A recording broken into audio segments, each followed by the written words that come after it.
Esta semana, Encuentro Directo se deleita en ofrecer como regalo de Navidad a un destacado invitado internacional, teólogo argentino con máster en ética biomédica, licenciado Gabriel Ballerini.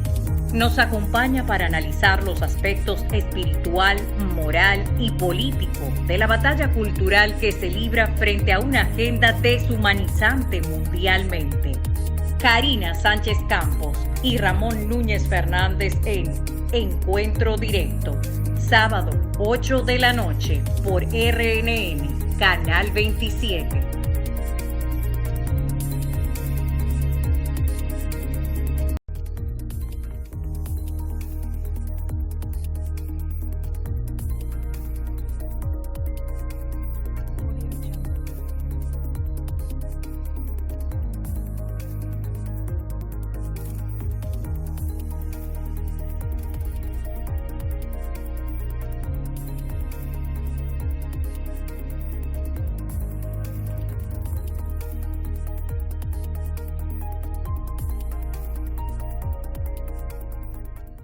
Buenas noches, bienvenidos a este encuentro directo, compartiendo todo lo que ha generado noticias en el país y el resto del mundo. Les acompaña Karina Sánchez Campos. Nuestro compañero Ramón Núñez Fernández se encuentra disfrutando en familia de esta época, la más significativa para toda la humanidad, Navidad, el nacimiento de Jesús. Extendemos nuestras felicitaciones en este día y época tan importantes para el ser humano. Haciendo un pase de balance sobre todo lo que ha ido generando noticias en República Dominicana, el común denominador es la corrupción acompañada de impunidad institucionalizada. Nos referimos a lo que destapó una caja de Pandora desde el pasado fin de semana, cuando el viernes el Ministerio Público de la República Dominicana depositara formal acusación en el caso Antipulpo, señalando como principal cabecilla a Alexis Medina, hermano del expresidente Danilo Medina.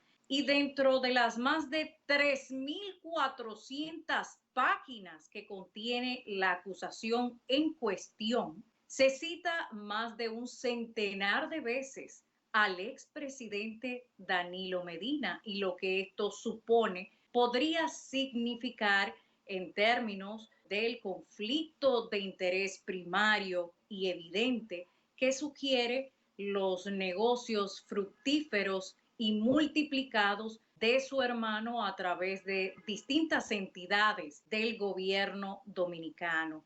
27 imputados figuran en este entramado Antipulpo, de los cuales 16 son nuevos imputados, incluyendo a otros hermanos del expresidente Danilo Medina, entre los cuales se encuentra Aracelis Medina, así como su esposo.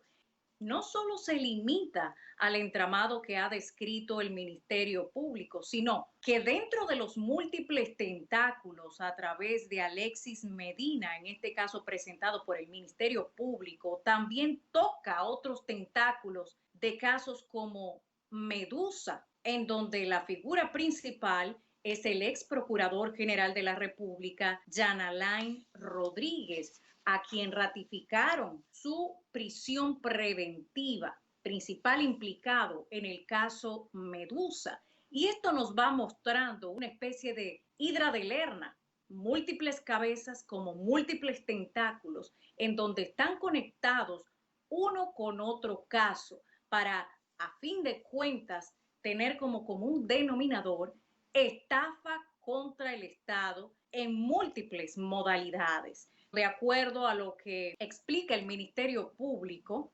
todo este entramado fue posible con el poder y las relaciones que tenían los señalados en el caso con el expresidente Danilo Medina, conflictos de intereses, testaferros, coalición de funcionarios, influencias en estas más de 3.400 páginas, movimientos electorales como Tornado Fuerzas Vivas, que arrasó con el erario, amparado en un proyecto electoral que le llevaría a una nueva reelección al expresidente Danilo Medina. Asimismo, es importante señalar que el señor Bolívar Antonio Ventura Rodríguez, uno de los testigos interrogados por el Ministerio Público, en este caso Antipulpo, devolvió la suma de 25 millones de pesos de manera voluntaria que le habría entregado quien hoy guarda prisión preventiva y fuera director de la otrora OISOE, Francisco Pagán.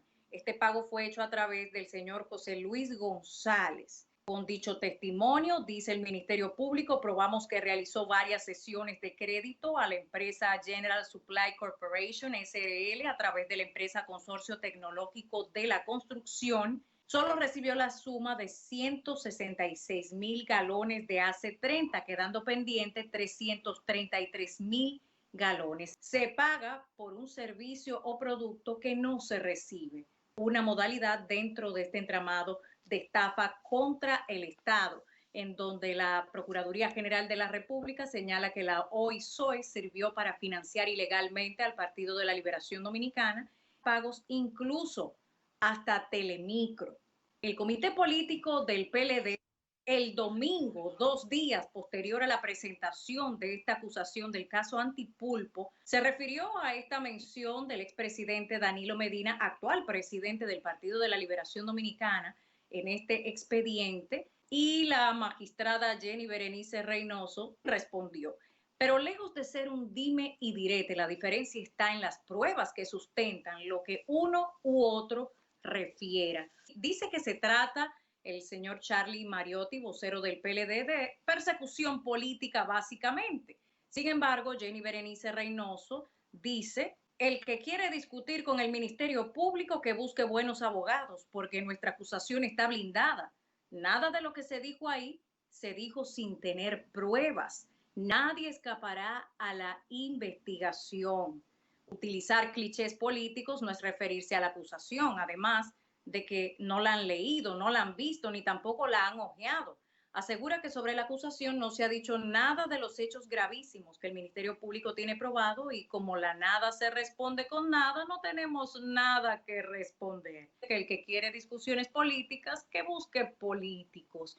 Esta semana también se dictaron medidas de coerción en contra del general de los Santos Viola en el caso Coral 5G, posterior al resto de los imputados por la recusación que se había hecho a través de su abogado en contra de la magistrada Kenya Romero. Sin embargo, no procedió y finalmente se le dictaron 18 meses de prisión preventiva. En este sentido, el Ministerio Público afirma que este imputado no puede justificar los bienes que posee con el salario devengado en el tiempo que ha estado en los cuerpos castrenses, e incluso tiene hasta un inmueble usufructuado porque corresponde a un inmueble producto de un caso en la justicia. Y vemos cómo convergen entre el caso Antipulpo, que está conectado con uno de los tentáculos del caso Medusa a través del ex Procurador General de la República, Jan Alain Rodríguez, y queda hacia la conexión de Coral 5G con el general de los Santos Viola, quien fuera el segundo en mando para la seguridad personal del expresidente Danilo Medina, quien tomó esta posición cuando el primero en mando, el general Adán Cáceres, fue a prisión preventiva, y este ha corrido la misma suerte. También esta semana ha sido noticia la extradición desde Colombia hacia Puerto Rico de César Emilio Peralta, alias El Abusador, quien, de acuerdo a las autoridades de Puerto Rico, traficaba una cantidad tal de cocaína que solo es comparable con Pablo Escobar, aunque no se limitaba solo a cocaína. En este sentido, recordamos que en el año 2019, el ex procurador general de la República, Jan Alain Rodríguez, quien hoy guarda prisión preventiva por un caso de corrupción, había señalado que alias El Abusador era el más grande capo narcotraficante de la región, que por 20 años disfrutó bajo el más amplio manto de impunidad.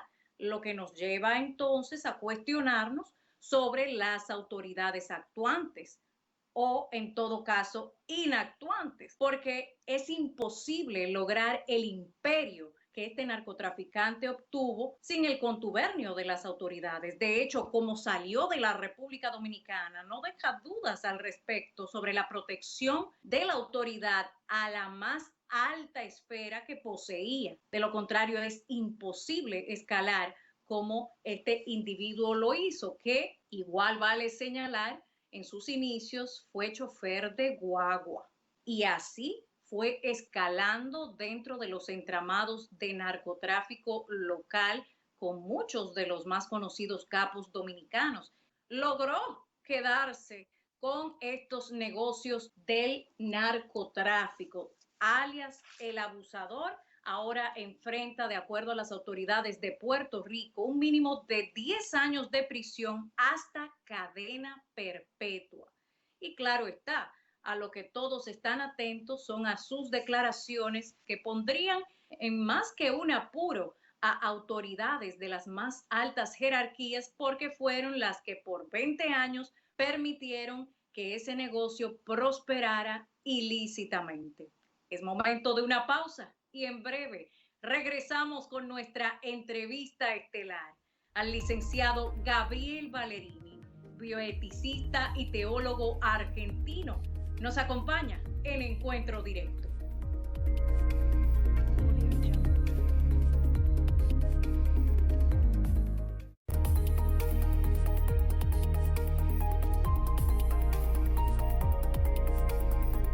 De regreso con Encuentro Directo, nuestra entrevista estelar junto al licenciado Gabriel Ballerini, bioeticista, teólogo argentino, defensor de la vida y la familia. Nos acompaña. Buenas noches y bienvenido.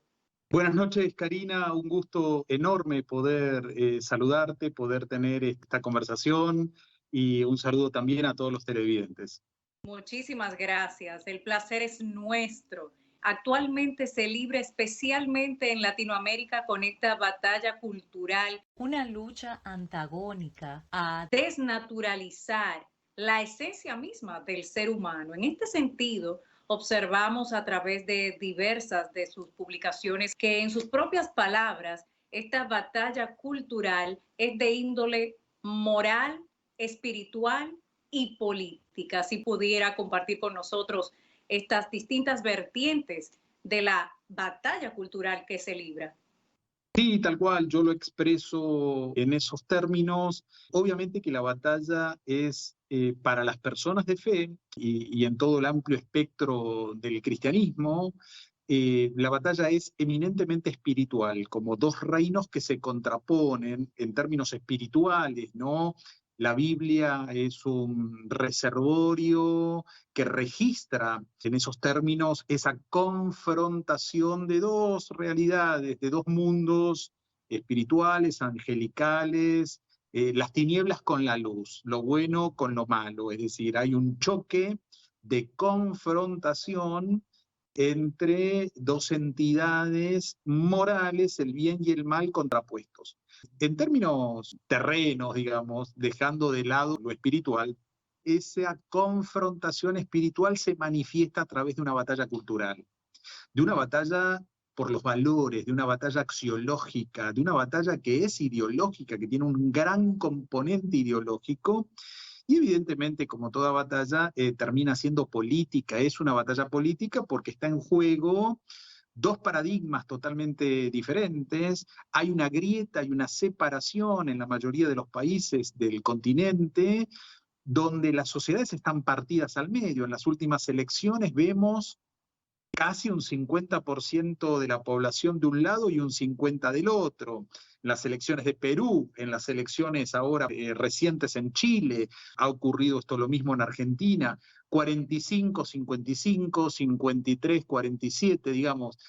Hay una grieta casi del 50% de un lado y del 50% del otro que difiere año a año en pequeñas cantidades. Sin duda, son dos paradigmas totalmente distintos. Muchos analistas lo que hacen hoy es poder traducir eso con dos grandes bloques. Por un lado, un sector conservador que quiere seguir conservando los valores de la tradición judeocristiana, valores constitucionales, derechos humanos, los derechos humanos tradicionales, no los nuevos derechos que atropellan y vulneran los anteriores. Y por otro lado, un sector del progresismo cultural que quiere barrer con toda esa tradición cultural e imponer aún desde el Estado un nuevo paradigma y una nueva realidad. Hoy estamos viviendo eso.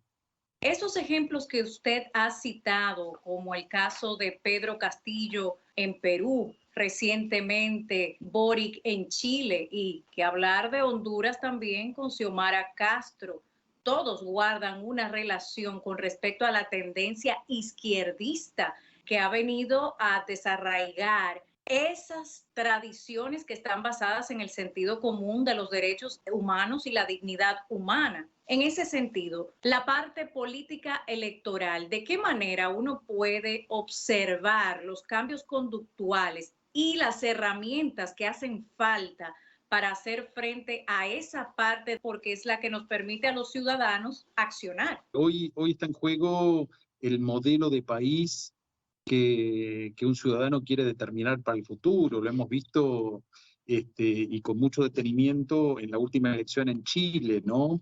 Dos modelos totalmente antagónicos, dos modelos contrapuestos y que parecieran bastante antagónicos, ¿no? Dos extremos.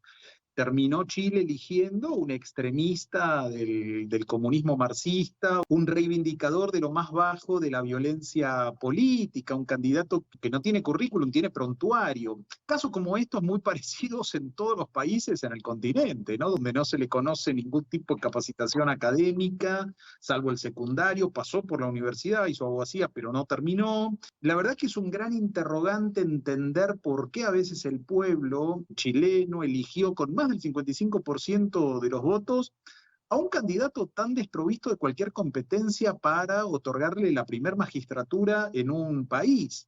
Un candidato que él mismo admite previo a cualquier intención de participar como candidato, que no poseía ni las condiciones ni la experiencia. Es bueno también traer a colación que es una persona que tiene problemas mentales diagnosticados y que actualmente tiene tratamiento para lo que refiero.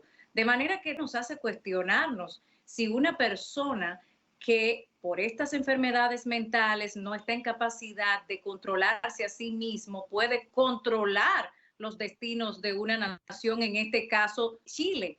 ¿Hay algún financiamiento detrás que promueva algo tan descabellado como lo que estamos viendo en Chile? Sí, el candidato ideal, digamos, para poder manejarlo y como para poder de alguna manera alcanzar fines sobre una nación con alguien que no tiene, o por lo menos no evidencia tener, sólidas convicciones, un programa seguro, es muy maleable y esto responde seguramente a intereses aún que están por sobre él. ¿Cómo es posible entender que se haya elegido a un candidato que admira a Nicolás Maduro, que es lo más detestable y el modelo más bajo, mediocre y vil al que se puede apuntar? Y obviamente esto es un paquete, es un combo, no solo admira a Maduro, sino a toda una coalición de delincuentes inmorales que desde la izquierda y en nombre de la patria grande, en nombre de la defensa de los pobres, se han vuelto millonarios en dólares como verdaderos oligarcas de América Latina, como Evo Morales en Bolivia. Nosotros tenemos acá el caso paradigmático de Cristina Kirchner en Argentina, el maoísta de Pedro Castillo en Perú, Daniel Ortega en Nicaragua, etcétera, etcétera. Es decir, una coalición de delincuentes de izquierda que no son los dirigentes de izquierda de décadas pasadas, gente que viene de abajo, gente que representa noblemente a la clase trabajadora, no. Los comunistas acá en Argentina le llamamos NAC and POP, nacional y popular. Estos comunistas de este tiempo son comunistas con iPhone, son comunistas de Starbucks, son comunistas que viajan a Miami para compras capitalistas y para turismo en el Caribe o en el Mediterráneo, ¿no? Es un turismo internacional. Entonces, En estas elecciones, Chile lamentablemente pasó lo mismo acá en Argentina y viene pasando, replicándose en otros países, se inserta dentro de un bloque de países fracasados, donde el socialismo no sirvió para sacar a la gente de la pobreza, al contrario, el socialismo sirve para producir más pobres, para multiplicar la indigencia, para producir más caos, más retroceso, más desempleo, más crisis y más pérdida de derechos, es decir, menor calidad institucional, más desolación, más... De hecho, en el sentido de la igualdad que refiere el sistema socialista, lo único que se ha visto es una igualdad de miseria para todos sus ciudadanos. Por eso cuando regresemos nos adentramos en detalles adicionales que nos permiten una perspectiva más amplia sobre lo que actualmente sucede en nuestra región. En breve regresamos.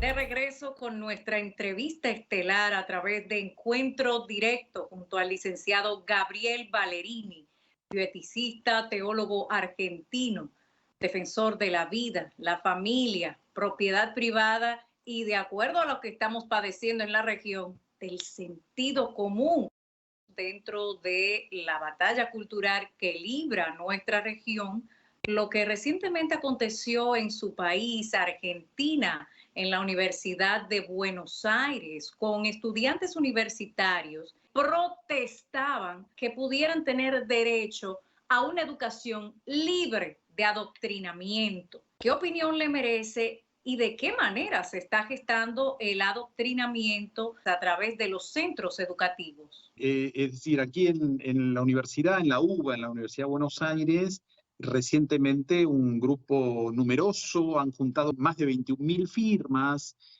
a través de plataformas virtuales y presenciales y demás.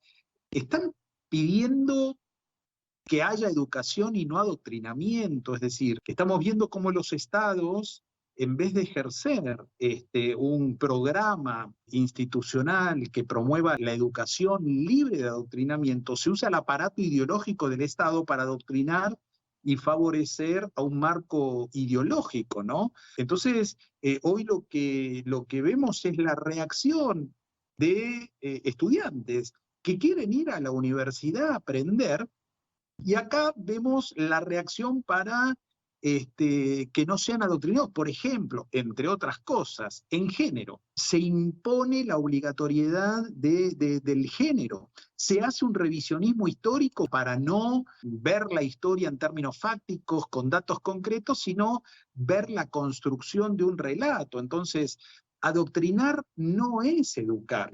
Vemos realmente con preocupación el fuerte y persistente ataque a la vida, a la familia, a los valores de bien, a los valores tradicionales, ¿no? Entonces, vemos que es importante en este tema poner eje en la sana y libre educación, ¿no? Por ejemplo, en la última cumbre de Nairobi, la Conferencia Internacional de Población y Desarrollo, conferencia que se celebra siempre con el patrocinio de las Naciones Unidas. Bueno, ahí se acordó para todos los países de la región avanzar con objetivos en una agenda internacional, la Agenda 2030. Y la verdad es que no hubo resistencia en el continente, solamente Estados Unidos, con la anterior gestión, Brasil y Haití se opusieron a esos objetivos. Todos los países concordaron con esa agenda para imponer de alguna manera esa agenda globalista con políticas de aborto, de ideología de género, adoctrinamiento temprano en todos los niveles educativos, inicial, educación primaria, secundaria. Entonces, esto es llevado al plano educativo. Por un lado, uno hace cualquier carrera, sobre todo las carreras que tienen más que ver con ciencias sociales, humanidades y demás, se imponen ciertos postulados y se promueve un gran adoctrinamiento desde esa área, ¿no? Partamos de la premisa que surge a raíz del lema que utiliza la Agenda 2030. No tendrás nada y serás feliz. ¿Dónde queda la propiedad privada, el derecho a esa educación libre y, por supuesto, a la familia dentro de esta agenda? Y en esa batalla cultural algunos elementos juegan un rol protagónico, ¿no? Los medios de comunicación, que en la mayoría de los casos son progresistas, en favor de candidatos de izquierda, no de derecha, desde décadas vienen embruteciendo a la sociedad y lo hacen en todos los países, ¿no? Entonces, los programas educativos, estos grupos han tomado las aulas, han tomado los profesorados, aquellos terciarios que forman a profesores, han tomado las universidades y están queriendo instalar este pensamiento único en los estudiantes, que es concordante con la izquierda y es concordante con ese progresismo cultural. Entonces, los programas universitarios que tienen que ver con humanidades, con ciencias sociales, están apestados de esta nefasta influencia, ¿no? Otro elemento, por ejemplo, que se dio mucho en Argentina también, que tiene que ver de la mano con esto, calculo que en el resto de los países también, es todo el mundo de la farándula, de los artistas, del espectáculo, que son movimientos que vienen izquierdizando a la gente, y en la suma de todos estos elementos, en esta batalla cultural, se juega un papel muy importante el escenario político, es decir, la gente no va a votar lo que no sabe. La gente no va a votar lo que no conoce. Y si el artista, el famoso, el influencer, dice que tiene muchos seguidores, dice que fulano de tal es la mejor opción, y la gente va a votar ahí sin mucho análisis, ¿no? Ahora, acá en Argentina, calculo que muy parecido a la realidad en otros países, llevamos décadas de embrutecimiento izquierdizante en las universidades, produciendo ciudadanos que repiten clichés ideológicos, pero que no tienen un pensamiento crítico. De hecho, la ideología ha suprimido la biología para tener ese punto de partida. Pero también me gustaría que usted nos pudiera compartir los principales elementos que han intervenido en el caso de su país para que, de haber sido esa gran Argentina de personas trabajadoras, arraigada a los valores naturales, haya terminado incluso con el propio rechazo del pueblo a ese enfoque de género, acogiéndolo o asumiéndolo. Argentina pasó de ser esa gran nación trabajadora a Argenzuela, y de Argenzuela a Argentina, o sea, del régimen socialista a una mirada ya propiamente comunista. ¿Cómo sucedió esto y qué tienen los ciudadanos en las manos para contrarrestarlo?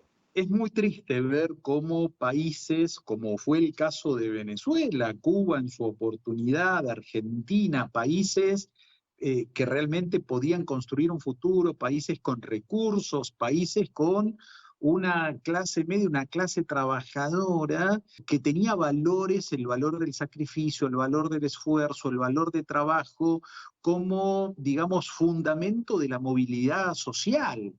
Todo eso durante décadas ha sido destruido, generando cada vez mayor dependencia del Estado, gente que parasita al Estado, con un Estado obsoleto, con un Estado grande, con un Estado que subsidia nuevos derechos, pero aniquilando de alguna manera la inversión privada, el trabajo privado, la inversión de capitales extranjeros, y eso lo que hace es lograr una población cautiva, una población no formada, una población adoctrinada.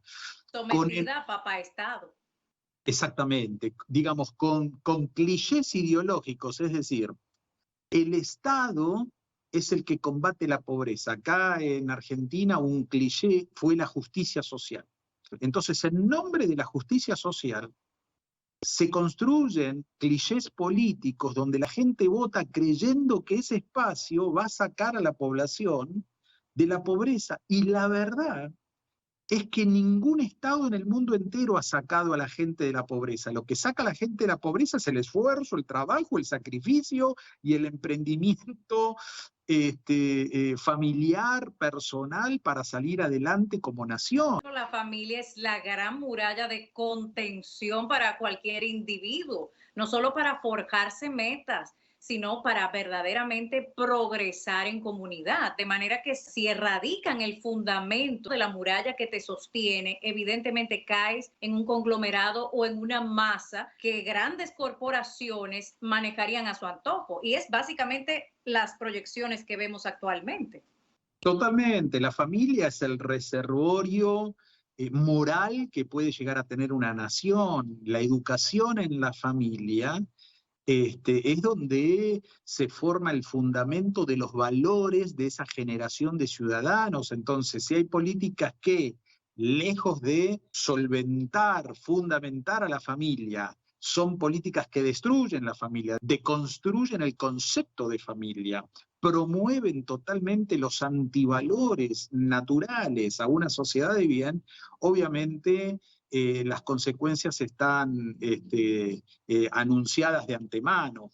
Y hoy vemos que las políticas de este tiempo, más concordantes a este progresismo y más concordantes con el socialismo, son políticas colectivistas, son políticas que ahogan todo intento de superación personal, superación individual, y lo que hacen es generar a una población totalmente de un estado obsoleto que no puede y no da abasto y no tiene capacidad de poder lograr la subsistencia y el bienestar social, ¿no? O sea Son que hemos pasado de un modelo que promovía la movilidad social, el desarrollo personal integral de cada individuo para fortalecer a la sociedad, ese que llamaban los estadounidenses thinking out of the box, no ser uno más del montón, se ha convertido ahora en tener que ser uno más del montón para hacer esa masa maleable en manos de intereses particulares. Vamos a hacer una breve pausa, licenciado Valerini. Cuando regresemos, continuamos este encuentro directo.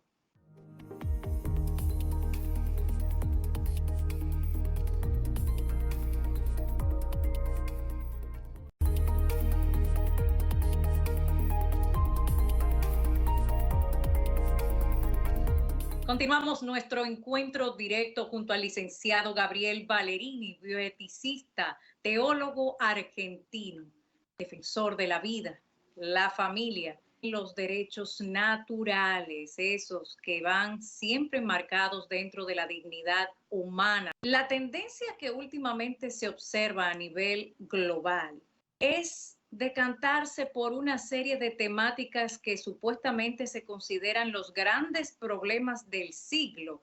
Sin embargo, en el fondo, carecen de cualquier fundamento de urgencia o importancia real para el ser humano. El cambio climático, que primero fue calentamiento global, y ante la demostración de lo obvio tuvieron que recurrir a otro nombre más atractivo y que desterrara el quedar en evidencia de que no había tal calentamiento. Ahora es cambio climático y han utilizado como referente a una adolescente, Greta Thunberg.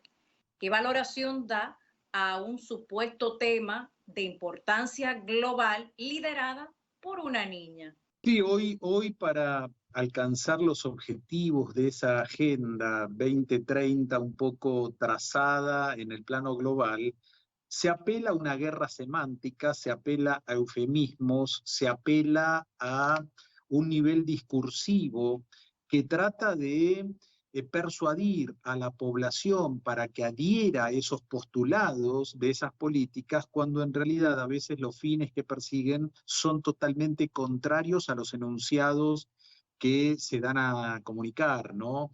Entonces hay toda una agenda en función de ese sentido que se promueven como acciones benevolentes para el globo, acciones buenas para la población, pero que en realidad lo que hace es disuadir de una agenda concreta que va a cambiar y solucionar el problema de los ciudadanos en un país. La gente está preocupada por otras temáticas, la gente está preocupada en poder vivir mejor, la gente está preocupada en poder alcanzar respuesta del Estado, del país donde vive, a situaciones muy concretas. Y en realidad hay una agenda que trata de instalarse que quita del eje a esas reales necesidades, a esas reales problemáticas de la gente, para llevarla a una agenda global con intereses que responden a esferas supranacionales y que no son concordantes muchas veces con las necesidades de los países. Entonces, hablar, por ejemplo,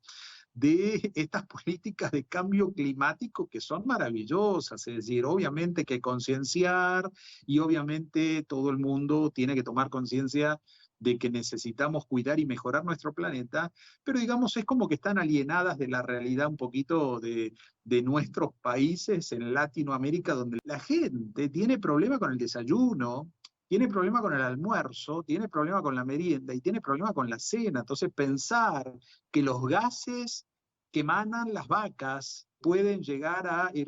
Está bárbaro, digamos, esa discusión. Hoy creo que América Latina vive una realidad, digamos, distante de esas políticas.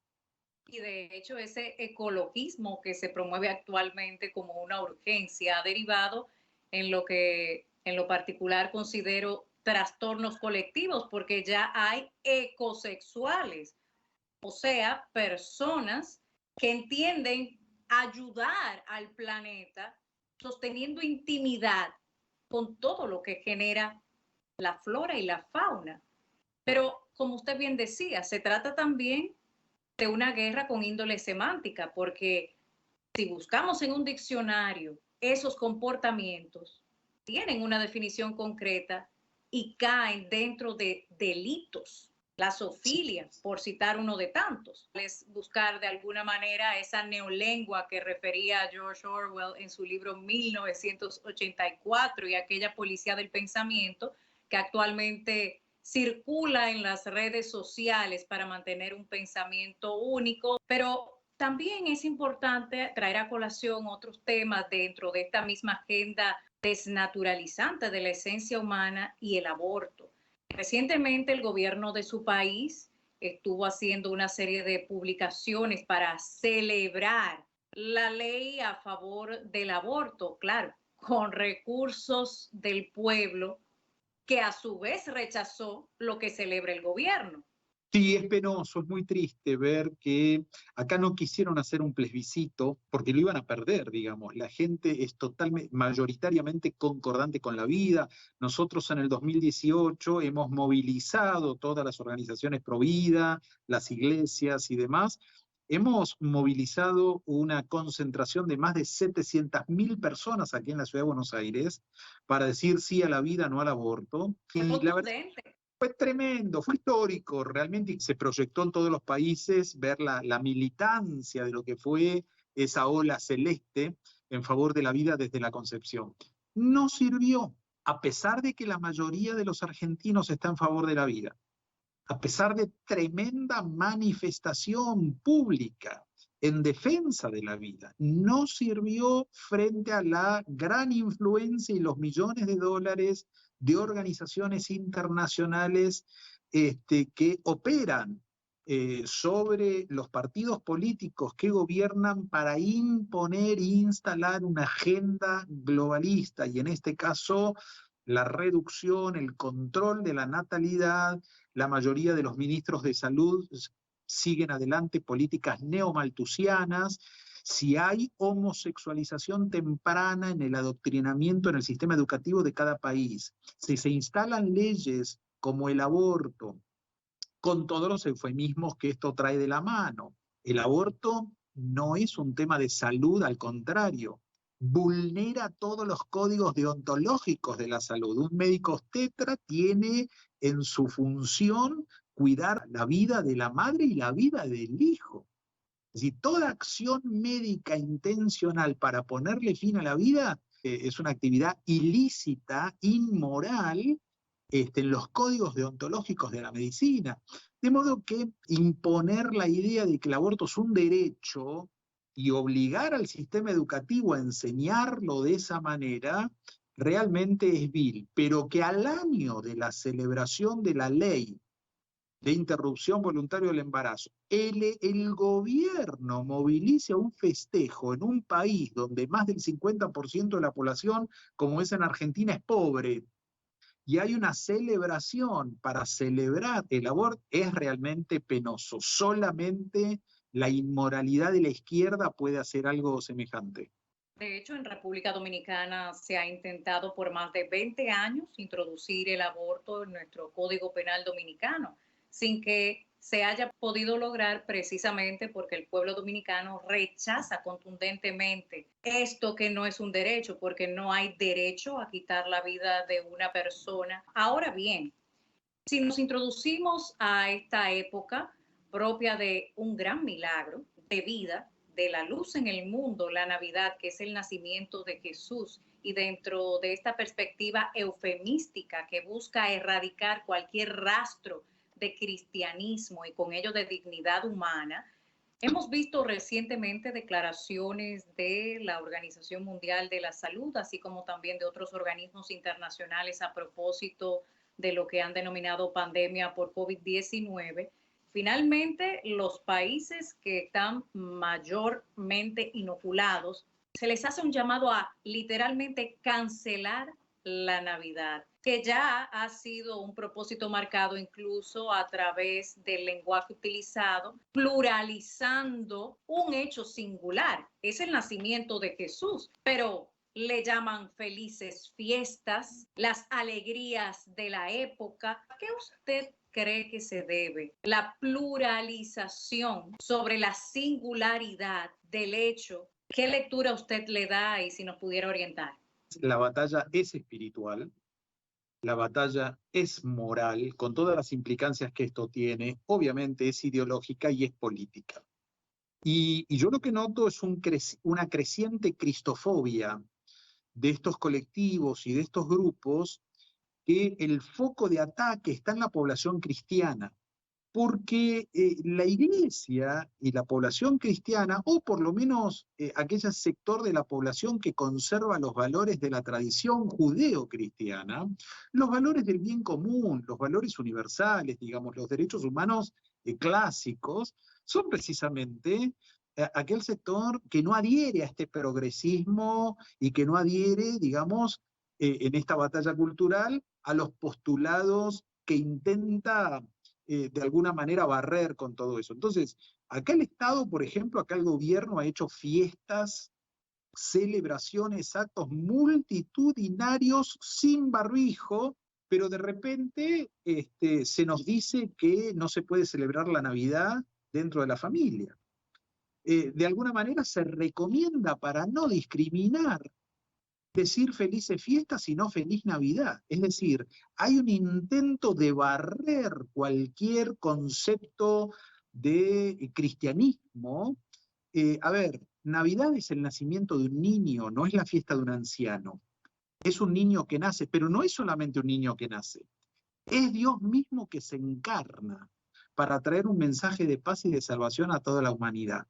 Ese es el mensaje que estas organizaciones y estos grupos quieren barrer, que quieren secularizar una fiesta que primigeniamente es religiosa, es espiritual, es cristiana, pero la quieren secularizar de modo que la gente celebre cualquier otra cosa y no el real sentido de la Navidad. Pero tampoco que la celebre, si es posible evitar que la celebre. Y evitar que la celebre en el seno de la familia, es decir, que la familia no se junte para celebrar la Navidad. La familia es ese muro de contención que mantiene cohesionados los valores de ese núcleo de la sociedad.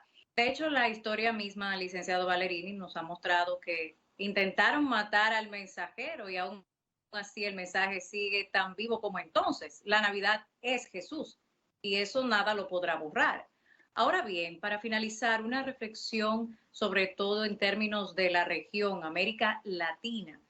¿Cuáles serían las herramientas más importantes a tener a mano para poder entonces enfrentar esta embestida ideológica sobre el orden natural? Yo creo que es muy importante la batalla cultural, la batalla moral, tener actividades que sigan generando conciencia en la población que estamos verdaderamente ante una lucha, que es un ensayo global. Citabas la novela de Orwell, ¿no? Es decir, es un gran ensayo. Y realmente uno ve que hay cuestiones que no tienen que ver con el tema de la vacunación, el tema de la salud. No está en juego la salud, sino el control social. En redes sociales se referían algunas personas que hemos terminado finalmente de ser seres humanos plenos en derechos fundamentales a animales con bozal y tarjeta de vacunación. Exactamente, y tener misivas de organizaciones internacionales como la Organización Mundial de la Salud y demás, con políticas de miedo, diciendo es mejor cancelar la Navidad que celebrar y estar de luto. Es decir, a ver, si la población está vacunada y se habla de que la vacuna es eficaz y eficiente y segura, en el ámbito familiar, si la familia está junta igual, digamos, ¿cómo no celebrar Navidad, por ejemplo? Amenazando con el luto, ¿no? Es decir, se apelan los recursos más bajos. La guerra está declarada. Estamos en plena guerra y la gente tiene que tomar conciencia, van por todo. Entonces creo que hay un gran desafío en seguir comunicando, seguir enseñando en valores, seguir apuntalando los fundamentos que hacen a una nación.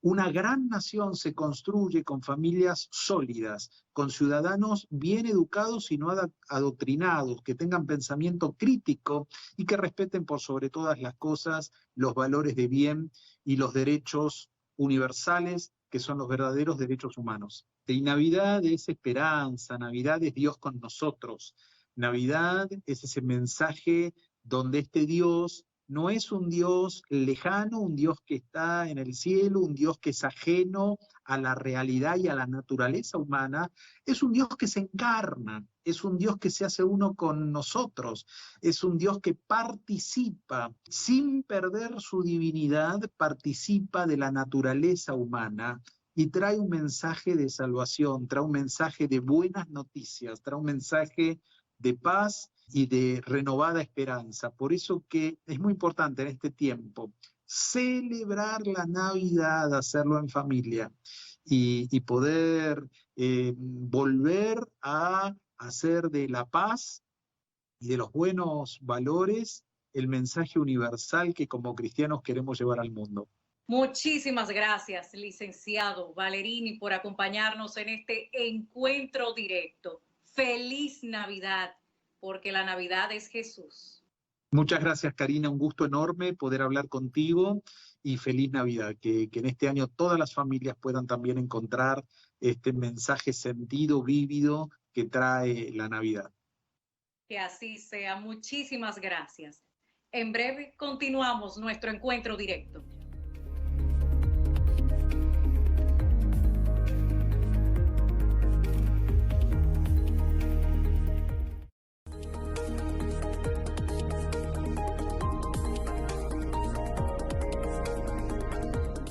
Autoridades dominicanas de salud señalan es inminente una quinta ola de contagios tras recientes conciertos masivos autorizados por el Ministerio de Salud Pública y la llegada de extranjeros al país, en ambos casos bajo la obligatoriedad de pauta completa.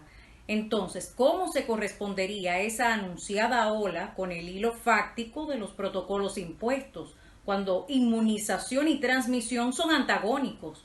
La tarjeta es peligrosamente absurda. No nos jugamos las restricciones de esta Navidad, sino las restricciones de perder el sentido mismo de la Navidad, el nacimiento de la libertad que trae la luz del mundo en medio de las tinieblas que esclavizan con la oscuridad de la mentira, mientras la verdad nos muestra el camino para la vida. Pese al imperante relativismo de la posverdad, la Navidad es Jesús. Celebramos la vida con su nacimiento, aunque organismos internacionales usen por consigna cancelar la Navidad, o sea, el nacimiento de Jesús sin él. Estrategias con mensajes como felices fiestas, parte de la cultura de la cancelación, pluralizan para diluir la singularidad de un nacimiento que trajo la luz al mundo. La cancelación de la vida como política globalista es una apología de la cosificación del ser humano, con el pseudoargumento de que muchos países lo han legalizado. Mal de muchos, consuelo de tontos. Contradecir la naturaleza, destruir la familia y corromper a los niños, crea personas rotas, frustradas, generador de violencia que desenlaza fatalmente. El caos en la sociedad comienza con la destrucción de la familia, que es el núcleo de la sociedad, y la amenaza a la familia viene desde el vientre materno. El holocausto de nuestro tiempo es un negocio a expensas de vidas inocentes, marcando la pauta herodiana. La primera causa de muertes en el mundo ocurre desde el vientre materno. No es un tema de salud, porque matar no sana. Está de moda la decadencia y sus consecuencias no se hacen esperar. Citando al escritor británico Chesterton, los que abandonan la tradición de la verdad no escapan hacia algo llamado libertad, solo escapan hacia otra cosa que llamamos moda. Y las falacias no dejan de ser falacias porque se convierten en modas. ¡Feliz Navidad!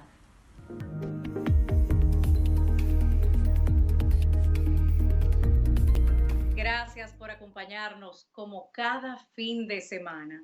Nuestros deseos de un encuentro directo con el verdadero sentido de la Navidad, el nacimiento de Jesús. Llega la luz del mundo para disipar las tinieblas. Nuestros deseos de una muy feliz Navidad, especialmente a nuestro compañero Ramón Núñez Fernández y a toda la familia dominicana, particularmente a nuestro equipo técnico. Como de costumbre, finalizamos con una oportuna reflexión, esta vez con las palabras del economista y teórico social estadounidense Thomas Sowell. La pregunta más básica no es qué es lo mejor, sino quién decidirá qué es lo mejor. Buenas noches y feliz Navidad.